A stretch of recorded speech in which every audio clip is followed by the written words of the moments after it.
శ్రీమదాంధ్ర మహాభారతము ఆది పర్వము ప్రథమాశ్వాసము. తరువాత కొన్నాళ్లకు జనమేజయుడు తాను చేయుచున్న యాగము పూర్తి చేశాడు.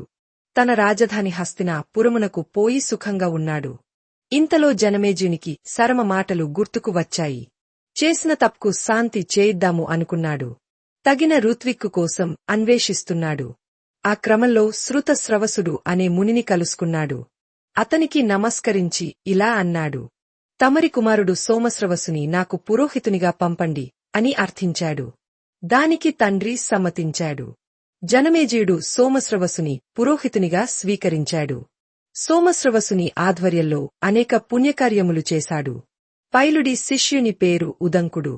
ఉదంకుడు గురువులను భక్తితో సేవించి అణిమ, లహిమ, ప్రాప్తి, ప్రాకామ్యం, మహిమ, ఈసత్వం, వసిత్వం, కామవసాయిత అనే 8 సిద్ధులు పొందాడు.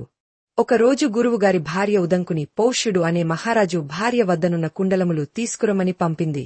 ఉదంకుడు ఆ పనిమీద పౌష్య మహారాజు వద్దకు వెళుతుండగా దారిలో ఒక దివ్యపురుషుని చూచాడు. అతని కోరిక మేరకు గోమయము, ఆవు పేడ భక్షించాడు. ఆ దివ్యపురుషుని అనుగ్రహం పొందాడు. తరువాత పౌష్య మహారాజు వద్దకు వెళ్లాడు. దయచేసి నా వీడియోను లైక్ చేసి, షేర్ చేసి సపోర్ట్ చేయండి.